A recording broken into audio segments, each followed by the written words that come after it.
ચાલો મિત્રો, આપણે ધોરણ 8ના વિજ્ઞાનમાં હવે પહોંચી ગયા છે પ્રકરણ નંબર 4, જેમનું નામ છે દહન અને જ્યોત. દહન અને જ્યોત ચેપ્ટર આપણે એકદમ વ્યવસ્થિત રીતના, સરસ રીતના શીખીશું, સમજીશું, ફીલ કરતા કરતા. સૌથી પહેલા જોજો, જ્યોત કોને કહેવાય? તો કે જ્યારે કોઈ સળગે વસ્તુ આગ લાગે ત્યારે આ ટાઈપની જ્યોત બનતી હોય છે, તો આને જ્યોત કહેવાય. અને દરેક જ્યોતના અલગ અલગ રંગ હોય છે, અલગ અલગ કલર હોય છે.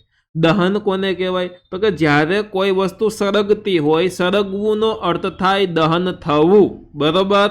જેમ કે કોલસો સળગે છે તો કોલસામાં ઉપર જે આગ લાગે એ આગને કહેવાય જ્યોત, અને કોલસો ગરમ થતો હોય તો તેમને કહેવામાં આવે છે દહન. મીણબત્તી સળગે છે તો મીણબત્તીમાં ઉપર આગ લાગે તો તેમને કહેવામાં આવે છે જ્યોત, અને મીણબત્તીનું દહન થતું હોય છે. તો એ જ રીતના હવે આપણે જોઈએ છીએ આખો પાઠ.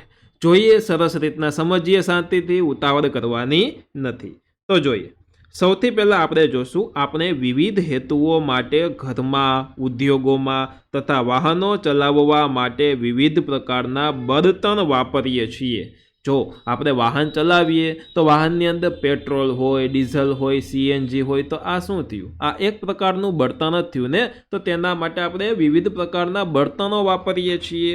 ઓકે, આપણા ઘરમાં વપરાતા કેટલાક બળતણના નામ આપી શકો તમે? ઘરની અંદર આપણે વાપરીએ તેવા નામ આપી શકો? તો કે આપણે બાટલો ગેસ મગાવીએ છીએ, ગેસનો બાટલો લઈએ છીએ, તો તેની અંદર શું હોય? એલપીજી હોય, બળતણ હોય, બરોબર? એલપીજી એટલે કે લિક્વિફાઈડ પેટ્રોલિયમ ગેસ હોય છે, એટલે કે એલપીજીનો આપણે ત્યારે યુઝ કરીએ છીએ. ઓકે, વેપાર અને ધંધામાં વપરાતા થોડા બળતણોના નામ આપો.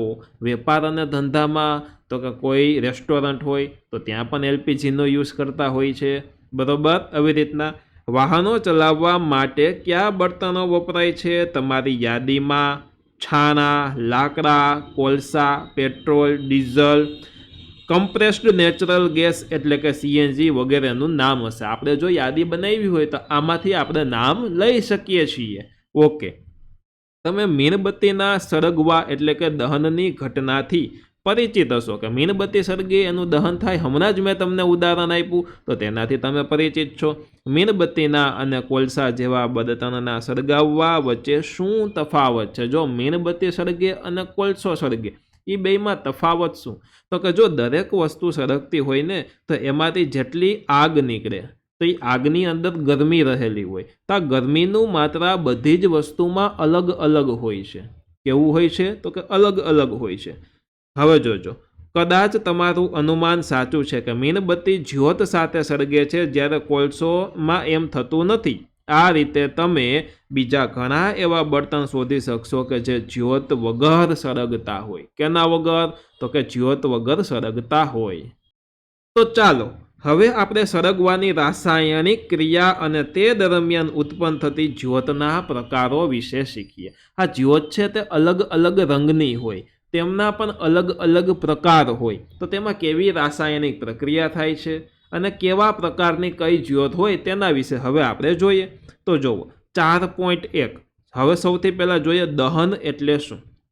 તો કે ધોરણ 7માં કરેલી મેગ્નેશિયમની પટ્ટીના દહનની પ્રવૃત્તિ યાદ કરો. મેગ્નેશિયમની પટ્ટીને હવામાં સળગાવી હતી, ખ્યાલ હોય તો એમાંથી આપણને મેગ્નેશિયમ ઓક્સાઇડ મળ્યો હતો. મેગ્નેશિયમ ઓક્સાઇડ એટલે કે હવામાંના ઓક્સિજન સાથે પ્રક્રિયા કરી અને રાખ જેવી વસ્તુ મળેલી હતી. આપણે શીખેલા કે મેગ્નેશિયમના દહનથી મેગ્નેશિયમ ઓક્સાઇડ બને છે તથા ઉર્જા અને પ્રકાશ ઉત્પન્ન થાય છે. આગ ઉત્પન્ન થઈ હતી, એમાં ધડાકા સાથે સળગ્યું હતું, એટલે કે ઉર્જા અને પ્રકાશ છે તે એમાં ઉત્પન્ન થાય છે. આવી સમાન પ્રવૃત્તિ આપણે કોલસાના ટુકડા સાથે કરી શકીએ. આવી જ પ્રવૃત્તિ કોની સાથે? તો કે કોલસાના ટુકડા સાથે પણ કરી શકાય. કોલસાના ટુકડાને ચીપિયા વડે પકડવાનો છો, હાથેથી નથી પકડવાનો, ચીપિયા વડે પકડો અને તેને મીણબત્તીની જ્યોત નજીક અથવા તો બુન્સેન બર્નરની નજીક લાવો. બર્નર એટલે કે પ્રયોગશાળાની અંદર એક બર્નર નામનું યંત્ર હોય જે આ ટાઈપની વસ્તુ હોય, બરોબર? અહીંયા છે તે આમ જ્યોત સાથે સળગતું હોય અને અહીંયા પાઇપલાઇન દ્વારા એની અંદર ગેસ આવતો હોય છે, તો આને કહેવાય બર્નર, જે પ્રયોગશાળામાં યુઝ થાય. તો તેમની નજીક લાવો. તમે શું અવલોકન કર્યું? તો કે આપણે જોયું કે કોલસો હવામાં સળગે છે અને આપણે જાણીએ છીએ કે કોલસો પણ હવામાં સળગી અને કાર્બન ડાયોક્સાઇડ, ઉર્જા અને પ્રકાશ ઉત્પન્ન કરે. એક તો પ્રકાશ ઉત્પન્ન થાય, બીજી વસ્તુ ઉર્જા એટલે કે ગરમી ઉત્પન્ન થાય છે અને ત્યારબાદ કોલસામાં કાર્બન ડાયોક્સાઇડ વાયુ ઉત્પન્ન થાય છે અને આ કાર્બન ડાયોક્સાઇડ વાયુ વાતાવરણ માટે, આપણા માટે ખૂબ ખરાબ વાયુ છે. ડન. ચાલો હવે જુઓ, અહીંયા ચીપિયા વડે કોલસો પકડ્યો છે અને એ કોલસાને સળગાવેલો છે. તમે જોઈ શકો. સોરી મિત્રો, આ મેગ્નેશિયમની પટ્ટીનું દહન કરેલું છે. જુઓ, આ મેગ્નેશિયમની પટ્ટીનું દહન કરેલું છે. ઓકે, હવે જોઈએ. જે રાસાયણિક પ્રક્રિયા દરમિયાન પદાર્થ ઓક્સિજન સાથે પ્રક્રિયા કરીને ઉત્પન્ન કરે છે તેને દહન કહે છે. કોઈ પણ વસ્તુ સળગવા માટે કોઈ મુખ્ય વાયુ હોય, મુખ્ય વસ્તુ હોય તો તે છે ઓક્સિજન ગેસ એટલે કે ઓક્સિજન વાયુ. બરાબર, ઓક્સિજન સાથે જ પ્રક્રિયા કરીને તે સળગે છે. આપણે અલગ અલગ પેલા પ્રયોગો જોયેલા છે કે એક મીણબત્તી રાખેલી છે અને આ મીણબત્તી સળગે છે, માની લ્યો. બરાબર, આ સળગે છે અને આની ઉપર જો ઊંધો આપણે ગ્લાસ ઢાંકી દઈએ તો થોડીક વાર પછી મીણબત્તી ઠરી જાય છે. થોડીક વાર સળગે અને ત્યારબાદ ઠરી જાય છે. શું કામ ઠરે? તો કે આ ગ્લાસમાં રહેલા ઓક્સિજન વાયુનો યુઝ કરી લે છે, પછી એને વધારાનો ઓક્સિજન વાયુ સળગવા માટે મળતો નથી, એટલા માટે તે ઠરી જાય છે. એટલે કોઈ પણ વસ્તુને સળગવા માટે ઓક્સિજન વાયુ છે તે ખૂબ જ ઉપયોગી છે. ઓકે, જે પદાર્થનું દહન થાય છે તેને દહનશીલ પદાર્થ કહેવામાં આવે છે. જેમ કે ઉપરની આકૃતિમાં મેગ્નેશિયમની પટ્ટીનું દહન થતું હતું, તો મેગ્નેશિયમની પટ્ટીને શું કહેવામાં આવે? દહનશીલ પદાર્થ કહેવામાં આવે છે. અને તેને બળતણ પણ કહે છે. માની લ્યો કે ગામડામાં ચૂલો સળગાવવા માટે છાણા તથા લાકડાનો ઉપયોગ કર્યો. તેમાં દહનશીલ પદાર્થ કોણ થયું? છાણા અને લાકડા. બળતણ કોને કહેવાય? તો કે છાણા અને લાકડાને જ બળતણ કહેવામાં આવે છે. બળતણ એ ઘન, પ્રવાહી કે વાયુ હોઈ શકે છે. જોજો, ઘન બળતણ જેમ કે છાણા, લાકડા. પ્રવાહી બળતણ એટલે કે કેરોસીન. વાયુ બળતણ એટલે કે એલપીજી, સીએનજી. આ શું છે? વાયુ બળતણ છે. ડન. તો આ અલગ અલગ બળતણ છે. ઓકે, હવે આગળ જોઈએ. ક્યારેક દહન દરમિયાન પ્રકાશ જ્યોત સ્વરૂપે કે ચમકારા સ્વરૂપે પેદા થાય. તમે મેગ્નેશિયમની પટ્ટીને સળગાવો ને, તેમાં ઝગારા મારતી જ્યોત સાથે તે સળગે, એટલે કે ચમકદાર જ્યોત સાથે તે સળગે. આકૃતિમાં જોવો, અહીંયા કેવી આમ ચમકદાર જ્યોત છે. અમુક જ્યોત સાદી હોય, અમુક આવી ચમકદાર જ્યોત હોય. તો પ્રકાશ જ્યોત સ્વરૂપે કે ચમકારા સ્વરૂપે પેદા થાય છે અને ઉપર દર્શાવેલી પ્રક્રિયામાં મેગ્નેશિયમ અને કોલસો દહનશીલ પદાર્થો છે. બુઝોભાઈ આવ્યા. શું કહે છે બુઝોભાઈ? ચાલો જોઈએ. તો કે અમને કહેવામાં આવેલું કે ખોરાક આપણા શરીરનું બળતણ છે. સાચી વાત છે. આપણા શરીર, જો બળતણનો યુઝ શું થાય? તો કે એની અંદરથી એક જાતની ઉર્જા ઉત્પન્ન થાય. અને કોલસામાં, છાણામાં, લાકડામાં કેવી ઉર્જા ઉત્પન્ન થાય? તો કે ગરમી ઉર્જા ઉત્પન્ન થઈ હતી, તો એક જાતની ઉર્જા ઉત્પન્ન થાય. એવી રીતના ખોરાક આપણા શરીરનું બળતણ છે. આપણી કાર્ય કરવા માટેની જે શક્તિ છે, જે ઉર્જા છે, તે આપણને આપણા ખોરાકમાંથી મળે છે. એટલે ખોરાક છે તે આપણા શરીરનું બળતણ કહેવાય છે. ચાલો હવે જોશું આપણે પહેલી બેન શું કહે છે તે જોઈ લઈ. બુઝોભાઈ જોયું તો પહેલી બેનનું જોઈ લેવાનું. હા, ખરું છે. આપણા શરીરમાં ખોરાક ઓક્સિજન સાથે પ્રક્રિયા કરી અને ઉર્જા ઉત્પન્ન કરે છે અને આપણે ધોરણ 7માં તે શીખ્યા હતા. ધોરણ 7ની અંદર એ વસ્તુ આપણે શીખેલી છે. પ્રવૃત્તિ નંબર 4.1 હવે આપણે જોઈએ અને 4.1 પ્રવૃત્તિ કરીએ. સ્ટ્રો, દીવાસળી, કેરોસીન, કાગળ, લોખંડની ખીલ્લી, પથ્થરના ટુકડા અને કાચ વગેરે જેવી કેટલીક વસ્તુઓને આપણે એકઠી કરવાની છે, ભેગી કરી લેવાની છે. અને આ પ્રયોગ છે તે શિક્ષકના નિરીક્ષણ હેઠળ જ કરવાનો છે. તમારા શિક્ષકના નિરીક્ષણ હેઠળ આ દરેક પદાર્થોને વારાફરતી સળગાવો અને જો સળગવા લાગે તો તે પદાર્થ દહનશીલ છે. હવે માનો કે તમારી પાસે એક સ્ટ્રો છે તો એ સળગવા લાગે? હા, દિવાસળી સળગે, કેરોસીન સળગે, કાગળ સળગે. લોખંડ સળગવા લાગશે તો કે લોખંડ નહીં સળગે, લોખંડની ખીલી નહીં સળગે. પથ્થરનો ટુકડોય નહીં સળગે સર, કાચય નહીં સળગે. તો આમાંથી દહનશીલ પદાર્થો ક્યાં થયા? તો કે સ્ટ્રો, દિવાસળી, કેરોસીન, કાગળ આ શું થયા? દહનશીલ પદાર્થ થયા. બરોબર. અથવા તો અદહનશીલ પદાર્થ કહેવાય. જે નથી સળગતા અને શું કહેવાય? અદહનશીલ પદાર્થ. તો અદહનશીલ પદાર્થ કોણ થયું આમાં? લોખંડની ખીલી, પથ્થરના ટુકડા અને કાચ. એ કેવા પદાર્થો થયા? તો કે અદહનશીલ પદાર્થ કહેવાય. હવે અહીંયા કોષ્ટક આપ્યું છે. લાકડું દહનશીલ છે કે અદહનશીલ? તો કે દહનશીલ છે. કાગળ દહનશીલ છે. લોખંડની ખીલી અદહનશીલ છે, નથી સળગતી. કેરોસીન દહનશીલ છે. પથ્થરનો ટુકડો અદહનશીલ છે. આવી રીતના આપણે ટીક કરી દેવાનું. સ્ટ્રોને આપણે દહનશીલમાં લઈએ, કોલસો એ દહનશીલ, દિવાસળી દહનશીલ, કાચ છે તે અદહનશીલ પદાર્થ છે. ડન. ચાલો આગળ વધીએ. શું તમે બીજા દહનશીલ પદાર્થોના નામ આપી શકો જેને કોષ્ટક 4.1માં તમારે ઉમેરી દેવાનું? આની અંદર તમારે ઉમેરી દેવાના છે. ચાલો હવે તપાસ કરીએ કે કેવી પરિસ્થિતિમાં દહન થઈ શકે. એટલે એક પરિસ્થિતિ તો મેં તમને સમજાવી હતી. કઈ? તો કે કોઈ પણ વસ્તુનું દહન હવામાંના ઓક્સિજનની હાજરીમાં થાય. અને એ જ પ્રયોગ અહીંયા કરેલો છે. જોવો હવે, એક ચેતવણી આપી છે. પ્રવૃત્તિ 4.2 કરીએ છીએ તેમાં ચેતવણી કે સળગતી મીણબત્તી સાથે સંભાળપૂર્વક કામ કરવાનું છે. બરોબર, ધ્યાનથી કામ કરવાનું છે. અને આ પ્રયોગ તમે તમારી ઘરે તમારા પેરેન્ટ્સની હાજરીમાં કરી શકો. સળગતી મીણબત્તીને ટેબલ પર રાખો. કાચની ચીમનીને નીચે કેટલાક લાકડાના ટુકડાઓનો આધાર આપી અને મીણબત્તી પર એવી રીતે ગોઠવો કે જેથી હવા ચીમનીમાં દાખલ થઈ શકે. હવા છે તે આની અંદર દાખલ થઈ શકે તેવી રીતના આપણે આને ગોઠવવાની છે. તો જુઓ, અહીંયા શું રાખ્યું? તો કે અહીંયા લાકડાનો કટકો રાખ્યો, એની ઉપર આ ચીમની રાખી એટલે નીચેથી હવા છે આમાં જઈ શકે છે.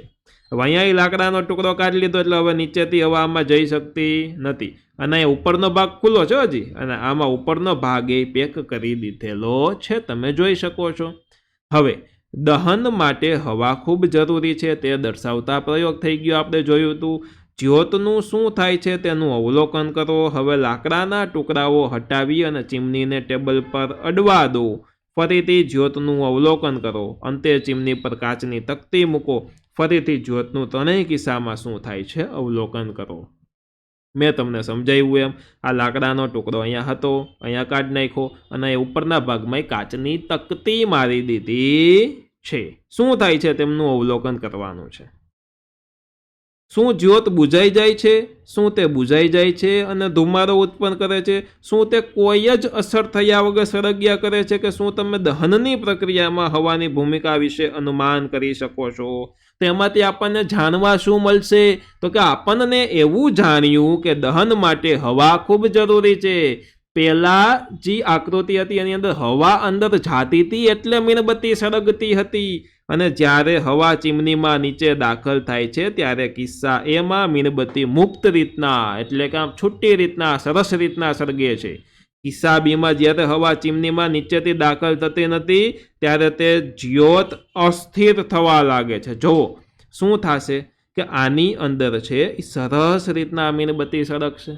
આની અંદર જે જ્યોત છે એ અસ્થિર થવા માંડે એટલે કે આમ હાલક ડોલક થવા માંડે અને ઠરી પણ જાય. અને આમાં તો જ્યોત 100% ઠરી જ જશે. આમાં કેવું થાય કે આમ પવનનું આવતું હોય ને આમ હાલક ડોલક જ્યોત થતી હોય એવી રીતની થાય. અને આમાં એકદમ સ્થિર જ્યોતથી સળગે છે. ડન. જોજો હવે. અને ધુમાડો ઉત્પન્ન કરે. જો જ્યોત અસ્થિર થઈ જાય પછી એની અંદરથી ધુમાડો ઉત્પન્ન થાય અને કિસ્સા સીમા અંતે મીણબત્તી બુઝાઈ જાય છે કારણ કે તેને હવા મળતી નથી. હવા નથી મળતીનો અર્થ ઓક્સિજન મળતો નથી. ચાલો હવે એમના પછી બુઝોભાઈ કંઈક કહે છે. હવે બુઝોભાઈ કહે અને આપણે હલકામાં લેવાનું નહીં, જોઈ લેવાનું શું કહે છે. તો કે આપણે વાંચ્યું કે સૂર્ય પોતાની ઉષ્મા એટલે કે ગરમી અને પ્રકાશ ઉત્પન્ન કરે છે. બુઝોભાઈ એવું કહે છે કે આપણે એવું વાંચ્યું છે કે સૂર્ય છે તે પોતાની ઉષ્મા અને ગરમી એટલે કે પ્રકાશ ઉત્પન્ન કરે છે. શું તે કોઈ પણ પ્રકારનું દહન કરે છે? એની અંદર કંઈ દહન થાય છે કે નહીં? તો કે એની અંદર રાસાયણિક પ્રક્રિયા થાય છે. સૂર્યમાં ન્યુક્લિયર પ્રક્રિયાના લીધે ઉષ્મા અને પ્રકાશ ઉત્પન્ન થાય છે. જો સૂર્યની અંદર ન્યુક્લિયર પ્રક્રિયા થાય છે અને તમે આ પ્રક્રિયાઓ વિશે ઉપલા ધોરણોમાં એટલે કે ભવિષ્યમાં 10મા ધોરણ પછી તમે આ બધી વસ્તુ શીખશો. હવે પ્રવૃત્તિ 4.3 આપણે કરીએ. લોખંડની તકતી કે હવા ઉપર સળગતું લાકડું કે કોલસો મૂકો. જો લોખંડની તકતી કે તવો છે, તવા ઉપર સળગતું લાકડું આપણે મૂકી દેવાનું છે. તેને કાચની બરણી, પાત્ર કે પ્લાસ્ટિકને પારદર્શક બરણીથી હવે કાચના ટુકડાને આ જે લાકડું સળગતું હોય તેને ઢાંકી દો. શું થાય છે તેનું અવલોકન કરો. શું થોડા સમય બાદ કોલસો સળગતો બંધ થાય છે? શું તમે તે કારણ વિશે વિચારી શકો છો કે આવું કેમ થાય છે? જો લાકડું સળગીએ એટલે કે ધીમું ધીમું સળગીએ એમાંથી કોલસો થઈ જાય, એટલે અહીંયા કોલસા શબ્દનો યુઝ કરેલો છે. એમનો કહેતા સર લાકડું મૂક્યું હતું તો કોલસો શું કામ લખ્યું છે? તો કે એટલે લખેલું છે. આગળ જોવો. તમે કદાચ સાંભળ્યું હશે કે જ્યારે કોઈ વ્યક્તિના કપડાં આગ પકડી લે છે ત્યારે તે આગને ઓલવવા તેને ધાબળા વડે, જોજો ધાબળા વડે લપેટવામાં આવે છે. અને તમે અનુમાન કરી શકો કેમ? જોવો, માની લ્યો એવું થયું નથી પણ માનવાનું છે કે આ છોકરાના કપડામાં આગ લાગી ગઈ. તો શું કર્યું? નજીક ધાબળો હતો તો એને ધાબળો ઓઢાડી દીધો. શું કામ ઓઢાડ્યો? તો કે ત્યાં અંદર ઓક્સિજન જાતું બંધ થાય અને જે આગ લાગી છે તે આગ ઠરી જાય, એ દાજશે અને ગાંઠનો બચી જશે. બરાબર? તમે ફૂંક મારવા જશો તો આગ વધુ લાગશે, કારણ કે ઓક્સિજન વધારે મળશે હવામાંથી. એટલે ધાબળા વડે ઢાંકી દીધો છે, કારણ કે તેનાથી અંદર ઓક્સિજન નહીં મળે, અને ઓક્સિજન નહીં મળે તો જે આગ લાગી છે તે ઠરી જશે. હવે તમારા થોડા અનુભવોને તમે યાદ કરો કે શું દિવાસળી તેની જાતે સળગે છે? નહીં, એને ઘસવી પડે. તે કઈ રીતે સળગે છે? તો કે એમાં આવી રીતના ઘસવું પડે. ઘર્ષણ બળ ઉત્પન્ન થાય, ઘર્ષણના લીધે ગરમી ઉત્પન્ન થાય અને ગરમીના લીધે દિવાસળી છે તે સળગે છે. તમે કાગળના ટુકડાને સળગાવવાનો અનુભવ કર્યો હશે. શું સળગતી દિવાસળી નજીક લાવતા જ તે સળગી ઉઠે છે? જોજો, આ માની લ્યો કાગળ છે, આ સળગતી દિવાસળી છે. હજી હું આમ દિવાસળી અડાડીશ ને આમ થોડીક દૂર દિવાસળી છે ને તો એ કાગળ સળગવા માંડે. શું કામ? તો કે દિવાસળીની આસપાસની હવા ખૂબ ગરમ હોય અને કાગળ ગરમ હવાના સંપર્કમાં આવશે એટલે કાગળ છે એ સળગવા લાગશે. બરોબર? તમે કાગળના ટુકડાને સળગાવવાનો અનુભવ કર્યો જ હશે. શું સળગતી દિવાસળી નજીક લાવતા તે સળગી ઉઠે છે? તો કે હા. શું તમે લોખંડના ટુકડાને સળગતી દિવાસળી નજીક લાવો તો સળગાવી શકો છો? નથી સળગાવી શકતા.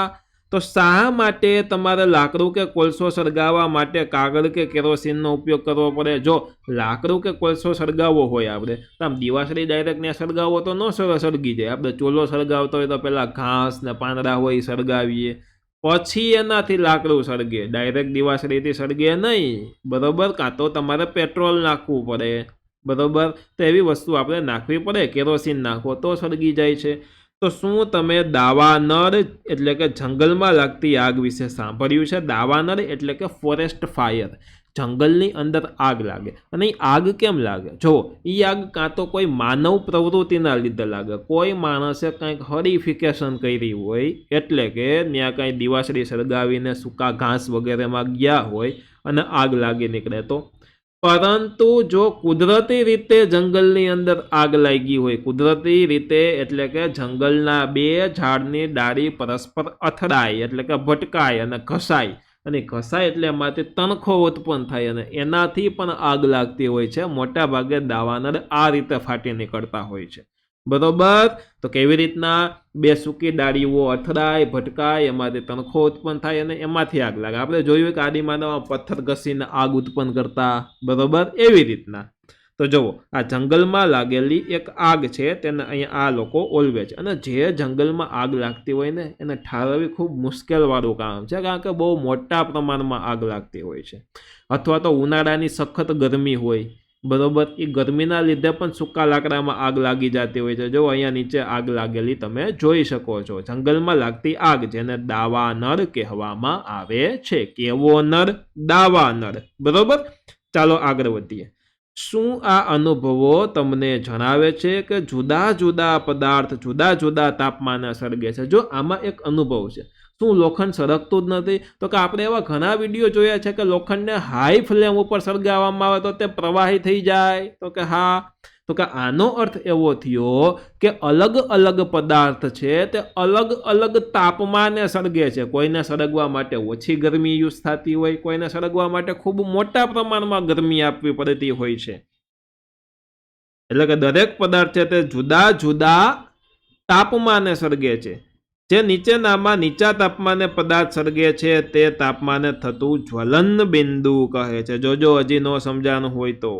બરોબર, કે જે નીચામાં નીચા તાપમાને પદાર્થ સળગે, એટલે કે જે ઓછામાં ઓછા તાપમાને પદાર્થ સળગે, એ જે તાપમાન હોય તેને જ્વલન બિંદુ કહેવામાં આવે. માની લ્યો કાગળ છે, તે કાગળ છે તે 100°C તાપમાને સળગી જાય છે તો એને કાગળનું જ્વલન બિંદુ કહેવામાં આવે. જ્યારે લોખંડ છે તે 1000°C તાપમાને સળગે છે તો આને લોખંડનું જ્વલન બિંદુ કહેવામાં આવે છે. એવું મિનિમમ તાપમાન કે જેનાથી તે વસ્તુ સળગી જતી હોય તો આને જ્વલન બિંદુ કહેવામાં આવે છે. હવે આગળ તમે જોવો તો તમે હવે કહી શકો કે શા માટે ઓરડાના તાપમાને દિવાસળી તેની જાતે સળગી જાતી નથી? તો કે જો એને ઘસવામાં આવે અને ત્યારે જે ગરમી ઉત્પન્ન થાય એ ગરમી તેના જ્વલન બિંદુઓ જેટલી અથવા તો તેનાથી વધુ હોય ત્યારે જ દિવાસળી સળગે. ઓરડાનું તાપમાન છે તે દિવાસળીના જ્વલન બિંદુ જેટલું છે નહીં. બરોબર. શા માટે દિવાસળી માચિસની બાજુ પર ઘસતા જ સળગી ઉઠે છે? કારણ કે દિવાસળીનું જ્વલન બિંદુ કરતાં વધારે અથવા તો તેટલી ગરમી તેને ઘસતા ઉત્પન્ન થાય છે. એટલે જો દિવાસળીને ઘસવામાં આવે ત્યારે જ આ દિવાસળી સળગી ઉઠે છે. આગળ આપણે જોઈએ દિવાસળીનો ઇતિહાસ છે. આ ઇતિહાસ વધારાની વસ્તુ છે. જે ઓરેન્જ બોક્સ છે પાઠ્યપુસ્તકમાં તે બધી જ માત્ર જાણકારી માટેની વસ્તુઓ છે જેને તમારે જાતે વાંચવાની રહેશે. ઓકે, ચાલો હવે આપણે આગળ નવું જોઈએ. તો આપણે જાણ્યું કે જ્વલનશીલ પદાર્થ છે ત્યાં સુધી સળગતો નથી કે જ્યાં સુધી તેમનું તાપમાન તેના જ્વલન બિંદુથી નીચું હોય. જ્વલન બિંદુથી નીચું તાપમાન હોય ત્યાં સુધી તે સળગે નહીં. જ્યારે જ્વલન બિંદુ કરતાં તાપમાન વધે તો જ તે સળગે છે. શું તમે ક્યારેય જોયું છે કે પ્રજ્વલિત સ્ટવ પર કડાઈને જો લાંબો સમય રાખવામાં આવે તો તેમાં રહેલું તેલ ક્યારેક સળગી ઉઠે? જો સ્ટવ એટલે ઘરે ગેસ છે, એના પર કોઈ કડાઈ રાખી છે, એમાં તેલ મૂક્યું છે, જો લાંબા સમય સુધી એવું રાખવામાં આવે તો તેલય સળગી જાય, એમાં આગ લાગી જાય છે. બરોબર. કેરોસીન અને લાકડું ઓરડાના તાપમાને જાતે આગ પકડતું નથી. કેરોસીન ઓરડામાં હોય, લાકડું ઓરડામાં હોય તો એમને સળગી જતું નથી. કેરોસીન અને લાકડું ઓરડાના તાપમાને જાતે આગ પકડતું નથી. પરંતુ જો કેરોસીનને થોડુંક ગરમ કરવામાં આવે, થોડુંક ગરમ કરી દો તો ફટ કરતી તે આગ પકડી લે છે. પણ જો લાકડાને થોડુંક ગરમ કરવામાં આવે તો પણ તેમાં આગ નહીં જ પકડે. જો કેરોસીનને થોડુંક ગરમ કરો ને તો એની જાતે આગ પકડી લે. પરંતુ લાકડામાં કેવું થાય કે જો તમે થોડું ઘણું ગરમ કરો ને તોય સારું પોતે પોતાની જાતે આગ પકડશે નહીં. બરોબર. એટલે આગ પકડતું નથી, એને થોડુંક વધારે ગરમ કરવું પડે છે. એટલે કે કેરોસીન કરતાં લાકડાનું જ્વલન બિંદુ ઊંચું હોય એટલે કે વધારે હોય છે. આગળ જોઈએ આપણે. શું આનો અર્થ એ છે કે કેરોસીનનું જ્વલન બિંદુ લાકડા કરતાં નીચું છે? હા, કારણ કે કેરોસીન ફટોફટ સળગી જાય છે. શું એનો અર્થ એ થયો કે કેરોસીનનો સંગ્રહ કરવામાં ખાસ ધ્યાન રાખવું જોઈએ? તો પણ હા, કારણ કે કેરોસીનનું જ્વલન બિંદુ ખૂબ નીચું હોય, ફટોફટ તે સળગી જતું હોય છે. નીચેની પ્રવૃત્તિ દર્શાવે છે કે દહન માટે પદાર્થને તેના જ્વલન બિંદુ સુધી પહોંચવું ખૂબ જરૂરી છે. દહન થવા માટે એટલે કે સળગવા માટે. હવે જોશું આપણે પ્રવૃત્તિ 4.4 ચેતવણી 1 છે. સળગતી મીણબત્તી સાથે સંભાળપૂર્વક આપણે કામ કરવાનું છે, ધ્યાનથી કામ કરવાનું છે. તો કે એક કાગળની શીટને વાળી અને તેના 2 પેપર કપ બનાવવાના છે. જો કાગળના 2 પેપર કપ બનાવવાના છે અને તેમાંના 1 કપમાં લગભગ 50 મિલીલીટર પાણી ઉમેરો. બંને કપને અલગથી મીણબત્તી વડે ગરમ કરો. તમે શું અવલોકન કર્યું? જોજો, આ મેજિકલ પ્રયોગ છે. આ આપણે 2 કપ બનાવી લીધા, બરોબર. હવે આ એકમાં આપણે પાણી ભર્યું છે, એકની અંદર કાંઈ વસ્તુ ભરેલી નથી. જો આને તમે સળગાવશો ને તો અહીંયા જે બહાર રહેલો કાગળ સળગી જવો જોઈએ કે ન સળગી જવો જોઈએ? તો કે આમાં કાગળ છે તે સળગી જશે, કારણ કે અંદર કાંઈ નથી. જ્યારે આમાં કાગળ નહીં સળગે, કારણ કે એની અંદર પાણી છે. પાણી હોવાથી પાણી સૌથી પહેલાં બધું બાષ્પીભવન થવા માંડશે. બાષ્પીભવન થઈ જાય, કાગળ ખાલી થઈ જાય, પછી જ કાગળ સળગશે. બરોબર છે ને? જાદુઈ વસ્તુ. તમે આઈસ્ક્રીમ ખાઈને તેનો ખાલી કપ હોય ને, કાગળનો જે પુઠ્ઠાનો આવે તેમાં આ પ્રયોગ કરી શકો. 1 કપને એમને તમે સળગાવશો તો સળગી જશે, અને બીજા કપમાં પાણી નાખીને તમે સળગાવજો તો નહીં સળગે, પરંતુ એની અંદરનું પાણી છે તે ઉકળવા લાગશે. બરોબર. કાગળના ખાલી કપનું શું થાય છે? પાણી ભરેલા કાગળના કપનું શું થાય છે? તો કે શું આ કપનું પાણી ગરમ થાય છે? હા, કપનું પાણી ગરમ થાય, કાગળ સળગતો નથી. જ્યારે ખાલી કપ છે તે સળગવા લાગે છે. તો આ છે મિત્રો પ્રયોગ. હવે મિત્રો આગળ જોઈએ આપણે, તો આપણે કપને ગરમ કરવાનું ચાલુ જ રાખીએ, ગરમ કરતા જ રહીએ તો શું થાય? તો કે તો આપણે તેમાં પાણીને ઉકાળી પણ શકીએ છીએ. હવે પાણી ઉકળે એટલે એની વરાળ થઈ જાય. માની લો બધું પાણી ઉકળી જાય પછી કાગળ સળગી જાય હો. હવે શું આ ઘટનાને તમે સમજાવી શકશો? તો કે કાગળના કપને આપેલી ઉષ્મા વહન દ્વારા પાણીને મળે છે. જો કાગળ છે ને, આ કાગળનો કપ હતો, અહીંયા પાણી હતો, તો અહીંયાથી જે ગરમી આપવામાં આવી હતી એ જે ઉષ્મા છે એ ઉષ્માનું વહન થયું. વહન થવું એટલે કે એક જગ્યાએથી બીજી જગ્યાએ જવું. જ્યાં કાગળના કપને ગરમી મળી હતી ને, એ ગરમી ત્યાંથી વહી ગઈ પાણીમાં, અને પાણી ગરમ થવા માંડ્યું. કાગળના કપને કાંઈ થયું નહીં, ઉષ્માનું વહન થયું. એટલે કે એક જગ્યાએથી બીજી જગ્યાએ ઉષ્મા એટલે કે ગરમી ગઈ. આને આપણે કહીએ છીએ ઉષ્મા વહન, એટલે કે ઉષ્માનું વહન. હવે આગળ જોવો, પાણીની હાજરીમાં કાગળ તેનું જ્વલન બિંદુ પ્રાપ્ત કરતું નથી. જ્યાં સુધી પાણી હશે ત્યાં સુધી કાગળ તેમનું જ્વલન બિંદુ પ્રાપ્ત નહીં કરે. જ્વલન બિંદુ જ્યાં સુધી પ્રાપ્ત ન થાય ત્યાં સુધી કાગળ સળગે નહીં, એટલે તેનું દહન થતું નથી. જે પદાર્થનું જ્વલન બિંદુ નીચું હોય તે જ્યોત વડે સરળતાથી આગ પકડી લેતા હોય તેવા પદાર્થોને જ્વલનશીલ પદાર્થો કહે છે.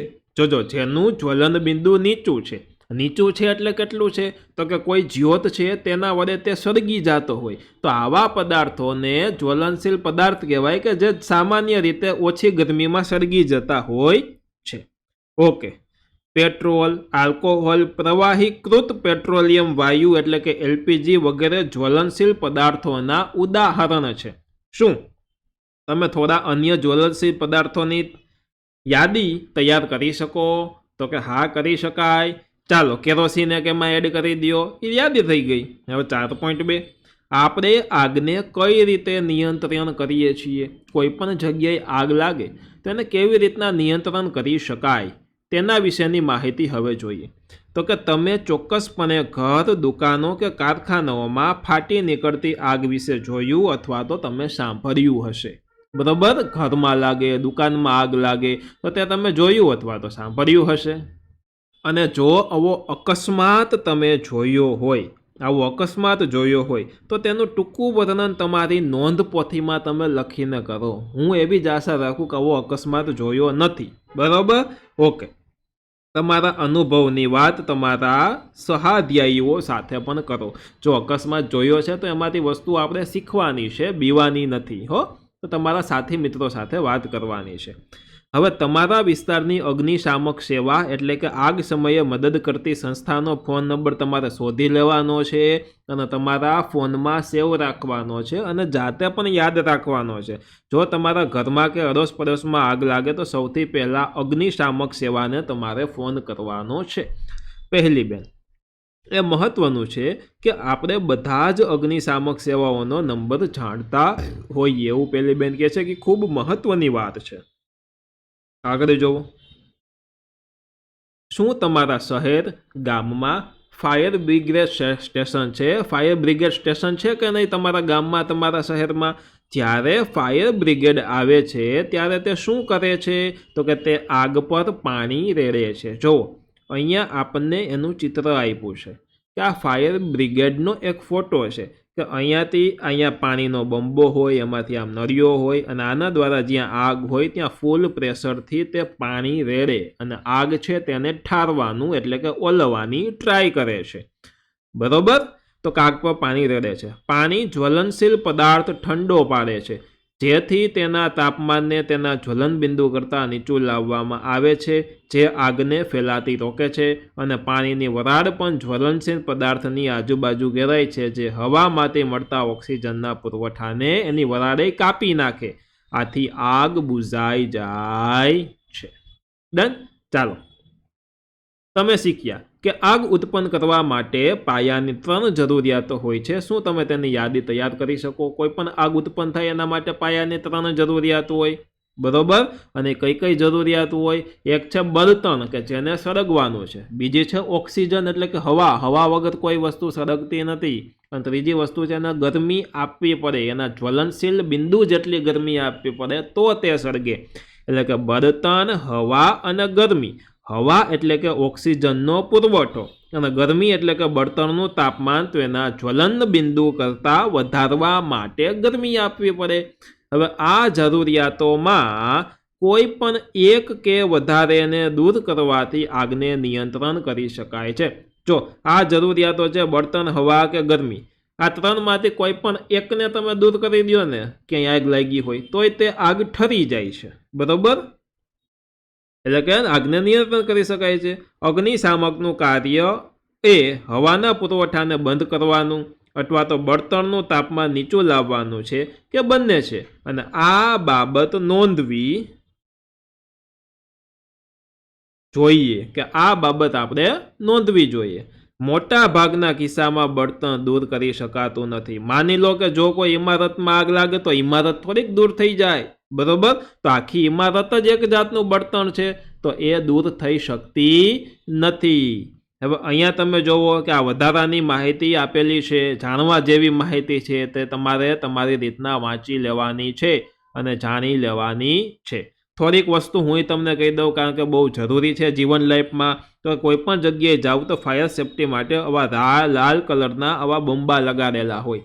જો આગ લાગે તો આ જે ભાગ તમે દબાવો તો આની અંદરથી એક વ્હાઇટ કલરનો ભાગ નીકળે, જેને સૂકો બરફ કહેવામાં આવે, અને તે તમે આગ ઉપર રાખો એટલે તે આગ ઠરી જાય છે. બરોબર? એટલે આ માહિતી ખાસ તમે બધા વાંચજો. હવે જુઓ, દહનના પ્રકારો. કોઈ પણ વસ્તુનું દહન થાય તે કોને કહેવાય એ તો આપણને ખબર છે, પરંતુ કોઈ પણ વસ્તુનું માની લ્યો દહન થાય છે તો એ દહનના અલગ અલગ પ્રકારો હોય છે. કે સળગતી દિવાસળી કે ગેસ લાઇટરને રસોડામાં ગેસ સ્ટવ નજીક લાવો અને ગેસ સ્ટવનું બટન ચાલુ કરો, અને તમે શું અવલોકન કર્યું? જોજો શું કીધું છે. સળગતી દિવાસળી કે ગેસ લાઇટરને રસોડામાં ગેસ સ્ટવની નજીક લાવવાનું છે.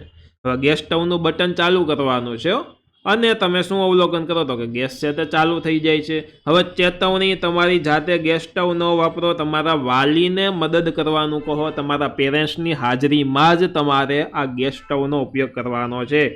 જોકે આમાંથી મોટા ભાગના મેગી બનાવી લે છે એ વાત અલગ છે, પરંતુ ધ્યાન રાખીને બધો ઉપયોગ કરવો અને પેરેન્ટ્સ આજુબાજુ હોય તો વધુ સારું. આપણે જાણ્યું કે વાયુ ઝડપથી સળગે છે તથા ઉષ્મા અને પ્રકાશ ઉત્પન્ન કરે છે. વાયુ છે તે ઝડપથી સળગવા માંડે. વાયુ ઝડપથી સળગે ને શું થાય? ઉષ્મા ઉત્પન્ન થાય, એટલે કે ગરમી ઉત્પન્ન થાય. અને બીજી વસ્તુ શું ઉત્પન્ન થાય? પ્રકાશ ઉત્પન્ન થાય છે. અને આવા દહનને ઝડપી દહન કહેવામાં આવે છે. ઝડપી દહન એટલે કે સ્પીડથી સળગે તેવું ઝડપી દહન કહેવામાં આવે છે. ફોસ્ફરસ જેવા પદાર્થો પણ છે જે ઓરડાના તાપમાને પણ સળગી ઉઠે છે. ફોસ્ફરસ જેવા પદાર્થ ઓરડાનું તાપમાન છે તેમાં સળગી જાય ફટોફટ, અને સળગવાને જે પ્રકારમાં પદાર્થ અચાનક કોઈ દેખીતા કારણ વગર જ ભડકો થઈ સળગી જાય તેને સ્વયં સ્ફુરિત દહન કહેવામાં આવે છે. જો ફોસ્ફરસ એવું છે કે હવાના સંપર્કમાં આવે ઓરડાના તાપમાને તો ફટ કરતો એની રીતના સળગી જાય, તો આને શું કહેવાય? સ્વયં સ્ફુરિત દહન એવું કહેવામાં આવે છે. હવે તમે જોવો આ વધારાની માહિતી એટલે કે જરૂરી છે, જાણવા જેવી માહિતી હોય જાણી લેવાની, એકવાર વાંચી લેવાની. તહેવારના દિવસોમાં સામાન્ય રીતે આપણે ફટાકડા ફોડીએ છીએ. ત્યારે ફટાકડાને સળગાવવામાં આપણે આવે ત્યારે ગરમી, પ્રકાશ અને અવાજની તીવ્ર પ્રક્રિયા થાય છે. ગરમી, પ્રકાશ અને અવાજ આની શું થાય? તીવ્ર પ્રક્રિયા થાય છે. અને આ પ્રક્રિયા દરમિયાન મોટા જથ્થામાં ઉત્પન્ન થતો જે વાયુ મુક્ત થાય. શું થાય? વાયુ મુક્ત થાય. અને આવી પ્રક્રિયાને શું કહેવાય? વિસ્ફોટ કહેવામાં આવે. એક જાતનો વિસ્ફોટ થયો એટલે આવી પ્રક્રિયાને વિસ્ફોટ કહે છે. જો ફટાકડા ઉપર દબાણ લગાડવામાં આવે તો પણ વિસ્ફોટ થાય. દબાણ લગાડવામાં આવે તો વિસ્ફોટ થતું હોય છે. હવે જો જ્યોત. જ્યોત એટલે કે ફ્લેમ. માની લ્યો કે આ મીણબત્તી છે, તો આ મીણબત્તીની ઉપર અહીંયા જે આ જ્યોત થતી હોય, તો હવે આપણે આ જે જ્યોત છે તેની વાત કરવાની છે, એટલે કે એને ફ્લેમની વાત કરવાની છે. હવે એલપીજીની જ્યોતનું અવલોકન કરો. એલપીજી એટલે કે તમારા ઘરનો ગેસ ચાલુ કરો અને એમાં જે જ્યોત થાય છે તેમનું અવલોકન કરો. અવલોકન કરવું એટલે કે એનો કલર તમારે જોવાનો છે, કેવો કલર છે. શું તમે જ્યોતનો રંગ કહી શકો? પછી મીણબત્તી સળગાવો અને એનો કલર જોવો. બેનો અલગ ડિફરન્સ હશે. એલપીજીનો થોડોક બ્લુ જેવો કલર હશે, મીણબત્તીનો ઓરેન્જ યલો જેવો કલર હશે. ધોરણ 7માં મેગ્નેશિયમની પટ્ટીને સળગાવવાનો અનુભવ કર્યો. તેનું જગારા મારતી જ્યોત હતી. જો તમને કોષ્ટક 4.2માં આપેલી વસ્તુઓ સળગાવવાનો અનુભવ ન હોય તો તમે અત્યારે તેને કરી શકો છો. જો એક તો મીણબત્તીને સળગાવવાની છે તમારે, અને કેવા રંગની જ્યોત થાય છે એ તમારે અહીંયા લખવાની છે. બરોબર? જ્યોત નથી થતી તો અહીંયા લખવાનું છે. મેગ્નેશિયમ, કપૂર, કેરોસીન, સ્ટવ અને કોલસો એને સળગાવીને તમારે કોષ્ટક પૂરું તમારી જાતે કરવાનું છે. હવે જુઓ, થોડીક વસ્તુ તમને બતાવી દઉં, એક ડેમો આપી દઉં. બરોબર? તો અહીંયા તમે જુઓ, આ ગેસ સળગાવ્યો તો કેવી બ્લુ કલર જેવી જ્યોત થઈ, જોયું? અને જ્યારે આ મીણબત્તી સળગાવી તો યલો ઓરેન્જ કલર જેવી જ્યોત થઈ, જોયું? તો કેટલો જ્યોતના કલરમાં ડિફરન્સ છે તમે જુઓ. તો આ રીતનો ડિફરન્સ હોય છે. બીજી વસ્તુ અહીંયા તમે જુઓ તો આ જ્યોતનો કલર જુઓ, અહીંયા જ્યોતનો કલર જુઓ અને અહીંયા જ્યોતનો કલર જુઓ. કેટલો અલગ અલગ કલર છે. આમાં પ્યોર યલો છે, થોડોક જ ઓરેન્જ છે, આમાં ધીમે ધીમે ઓરેન્જ થવા માંડ્યો છે, અને આમાં તો બ્લુ ગ્રે જેવો કલર થવા માંડ્યો છે. બરોબર? તો આમાંથી આ જે છે ને પેલો એ કેરોસીન લેમ્પ છે, આ બીજું છે ને મીણબત્તી છે, અને આ ત્રીજું છે ને બુનસેન અથવા તો બર્નરની જ્યોત છે. બરોબર? અને અલગ વસ્તુ છે. અને આ બર્નર છે ને આવું જ પ્રયોગશાળામાં બર્નર હોય. અને આ જ્યોતનો કલર ખરેખર આનાથી થોડોક અલગ, પણ એની આસપાસનો કલર તમે જોઈ શકો. બરોબર? તમારા અવલોકનો નોંધો અને જણાવો કે તે વસ્તુ સળગાવવાથી જ્યોત ઉત્પન્ન થાય છે કે નહીં, તે તમારે જણાવવાનું છે. હવે જુઓ, થોડુંક આગળ વધીએ. જ્યોતનું બંધારણ જોઈએ એટલે કે સ્ટ્રક્ચર જોઈએ. Structure of a flame. ફ્લેમનું સ્ટ્રક્ચર એટલે કે જ્યોતનું બંધારણ. તો એના માટે એક પ્રવૃત્તિ કરીએ, અને એ પ્રવૃત્તિ છે 4.5. તો કે એક મીણબત્તી છે એને સળગાવો. જુઓ શું કીધું છે, તો કે એક મીણબત્તી સળગાવો. ચેતવણી છે, સાવચેત રહો. જો આ ચેપ્ટરમાં બધા જ પ્રયોગમાં સાવચેત રહીને જ તમારે તમામ પ્રયોગો કરવાના છે, ધ્યાન રાખજો. ચીપિયાની મદદથી 4-5 સેન્ટીમીટર લાંબી કાચની નળીને પકડો અને તેને એક છેડાને સ્થિર રહે એવી રીતના જ્યોતના ઘેરા ભાગમાં દાખલ કરો. કાચની નળીના બીજા છેડા પાસે સળગતી દિવાસળી લાવો. શું તમે થોડા સમય પછી કાચની નળીના બીજા છેડે કોઈ જ્યોત દેખાય છે? જો હા, તો તેનું શું થાય છે? અને જે જ્યોત ઉત્પન્ન કરે છે એ નોંધો. અને ગરમ વાટ પાસે મીણ ઝડપથી પીગળે છે. હવે જોજો શું કહે છે એ કહું તમને. અહીંયા મીણબત્તી સળગે છે, અહીંયા કાચની નળી છે જેના ચીપિયા વડે પકડી છે, અને અહીંયા એમનેમ દિવાસળી રાખી છે. હવે ગરમી આમાંથી આમ જશે અને અહીંયા ફૂલ ગરમ થશે ને, પછી અહીં દિવાસળી ઓટોમેટિક સળગી જશે. હવે અહીંયા જે આ મીણબત્તીને જે આ વાટ હોય ને ત્યાં સૌથી વધારે ગરમી હોય, એટલે અહીંયા સૌથી વધારે પ્રમાણમાં મીણ પીગળે અને અહીંયા આજુબાજુના ભાગમાં મીણ ઓછું પીગળે. એટલે થોડુંક તમને આમ ખાડા જેવું લાગતું હોય. જો અહીંયા થોડુંક ખાડા જેવો ભાગ લાગતો હોય તમે જોઈ શકો છો, કારણ કે વચ્ચેના ભાગમાં ખૂબ ગરમી હોય એટલે ત્યાં ઝડપથી મીણ પીગળી જાય છે, અને આજુબાજુની બોર્ડરમાં ઓછી ગરમી હોય એટલે ત્યાં ઓછું મીણ પીગળે છે. બરોબર? ચાલો. જે પદાર્થનું તેના દહન દરમિયાન બાષ્પીભવન થાય છે તે જ્યોત આપે છે. ઉદાહરણ તરીકે કેરોસીન તથા પીગળેલું મીણ વાટ દ્વારા ઉપર ચડે છે. અને દહન દરમિયાન તેમનું શું થઈ જાય છે? બાષ્પીભવન થઈ જાય છે. જો મીણ છે તે ઓગળતું જાય એટલે બાષ્પીભવન થાય છે તથા જ્યોત ઉત્પન્ન કરે છે. બીજી બાજુ કોલસાનું બાષ્પીભવન થતું નથી અને તેથી તે જ્યોત ઉત્પન્ન કરતો નથી.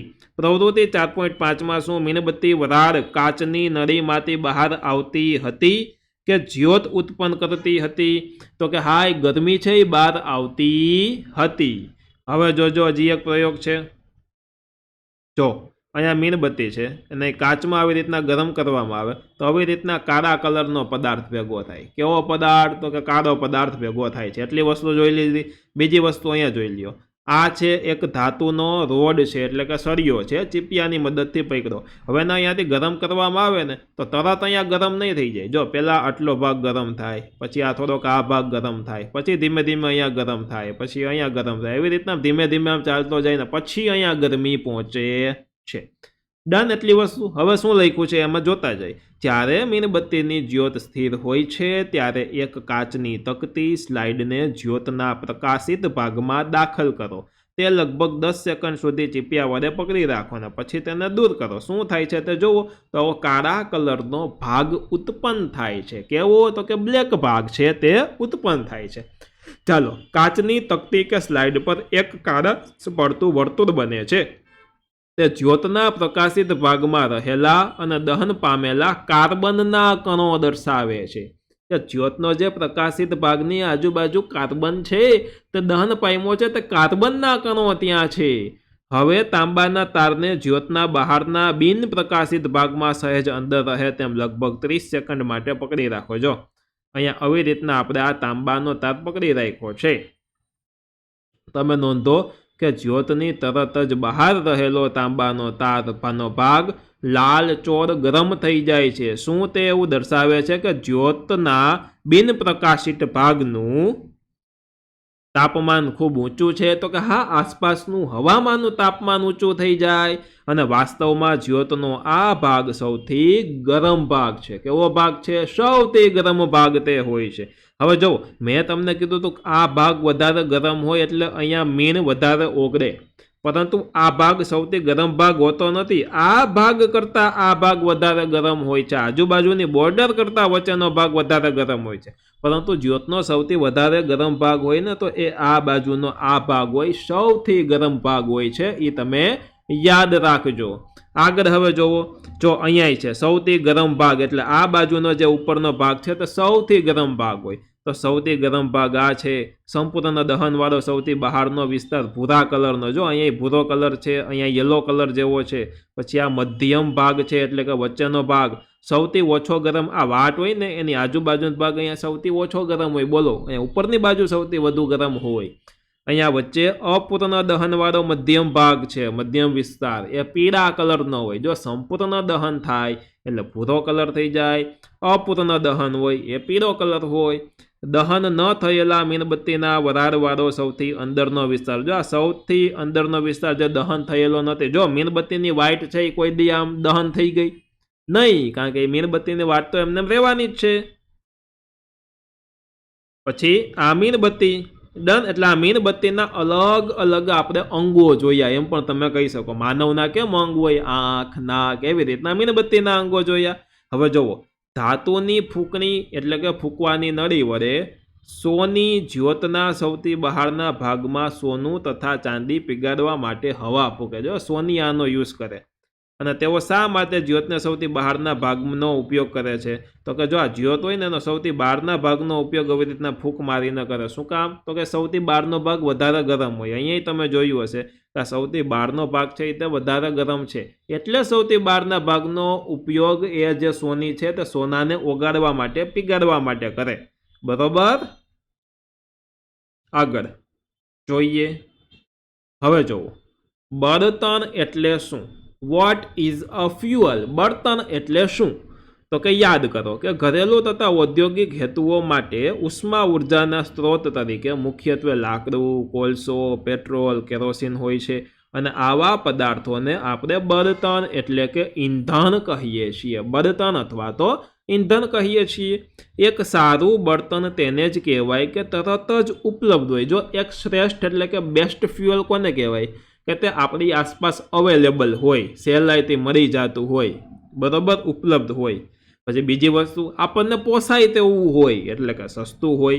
એમના પછી તે મધ્યમ દરે હવામાં સરળતાથી સળગી જતું હોય. મધ્યમ દરે હવામાં સરળતાથી તે સળગી જવું જોઈએ, બરાબર, સળગી જતું હોય.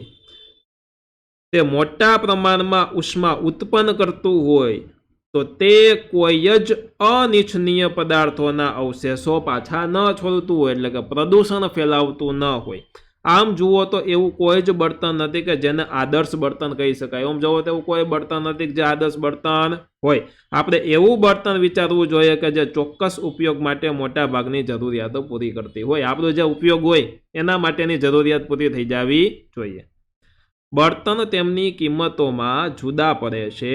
કેટલાક બળતણ અન્ય બળતણ કરતાં સસ્તા હોય છે. જો કિંમતો પ્રમાણે જુદા પાડવામાં અમુક સસ્તા હોય, અમુક મોંઘા બળતણ હોય. તમે જાણતા હોવ તેવા બળતણની યાદી તૈયાર કરો. કોષ્ટક 4.3માં દર્શાવ્યા મુજબ તેને ઘન, પ્રવાહી અને વાયુમાં વર્ગીકૃત કરો. એટલે કે ઘન ક્યાં, પ્રવાહી ક્યાં અને વાયુ ક્યાં, એમાં એનું વર્ગીકરણ કરવાનું છે. હવે જુઓ 4.7 બળતણની કાર્યક્ષમતા જોઈએ. એટલે કે એ ફ્યુઅલની એફિશિયન્સી કેટલી છે, એની કામ કરવાની શક્તિ કેટલી છે. એટલે કે માની લ્યો કે 1 કિલોગ્રામ બળતણ છે તો એની અંદરથી કેટલી ગરમી ઉત્પન્ન થાય છે. આને કહેવાય એની એફિશિયન્સી એટલે કે એની કાર્યક્ષમતા. માની લો કે તમને બળતણ તરીકે છાણા, કોલસા તથા એલપીજીનો ઉપયોગ કરીને કોઈ ચોક્કસ જથ્થામાં આપેલું પાણી ઉકાળવાનું કહેવામાં આવે તો તમે કયું બળતણ વધારે પસંદ કરશો? જો છાણાનો ઉપયોગ પહેલાં તમે કરો, કોલસાનો કરો કે એલપીજીનો કરો? અને તમારું કારણ આપો. તમે તમારા માતા પિતાની મદદ લઈ શકો છો. તો હું તો એલપીજી ગેસનો ઉપયોગ કરી લઉં, બરાબર. શું આ ત્રણેય બળતણ સરખા પ્રમાણમાં ઉષ્મા ઉત્પન્ન કરશે? એટલે કે 1 કિલોગ્રામ બળતણનું સંપૂર્ણ દહન થવાથી ઉત્પન્ન થતી જે ઉષ્મા ઉર્જા છે, ગરમી છે, તેના જથ્થાને તેનું કેલરી મૂલ્ય કહે છે. ખૂબ અગત્યનો ટોપિક છે, જોજો, ખાસ હવે ધ્યાન રાખો. 1 કિલોગ્રામ બળતણ છે, બરાબર, એનું સંપૂર્ણ દહન થાય અને જેટલી ઉષ્મા ઉત્પન્ન થાય, ઉષ્મા એટલે કે માની લ્યો જેટલી ગરમી ઉત્પન્ન થાય, એટલે કે જેટલી ઉષ્મા ઉર્જા ઉત્પન્ન થઈ, આ જે ઉષ્મા ઉર્જા ઉત્પન્ન થઈ તેના માપને તેમનું કેલરી મૂલ્ય કહેવામાં આવે છે. અને બળતણના કેલરી મૂલ્યને એનો એકમ છે એ છે કિલો જૂલ પ્રતિ કિલોગ્રામ. એટલે કે કિલો જૂલ પ્રતિ કેજી એટલે કે કિલોગ્રામ. જેને આવી રીતના લખાય કિલો જૂલ પ્રતિ એટલે આમ આડો લીટો કેજી, અથવા તો આમ કિલો જૂલ આમ નીચે કેજી, આ રીતના પણ દર્શાવવામાં આવે છે. આ એકમથી દર્શાવવામાં આવે છે. અને કેટલાક બળતણના કેલરી મૂલ્ય 4.4 એટલે કે આની અંદર આપેલા છે. હમણાં આપણે જોઈએ. અહીંયા હજી કોષ્ટક બાકી રહી ગયું છે. આ જો કે જોઈ લીધું છે બળતણના પ્રકારોનું. અહીંયા આપણે બળતણ લખવાના, ટૂંકમાં અહીંયા ઘન બળતણ, અહીંયા પ્રવાહી બળતણ અને અહીંયા આ બાજુ વાયુ બળતણ. આ લિસ્ટમાં તમારે તમારી રીતના લખી નાખવાના નામ.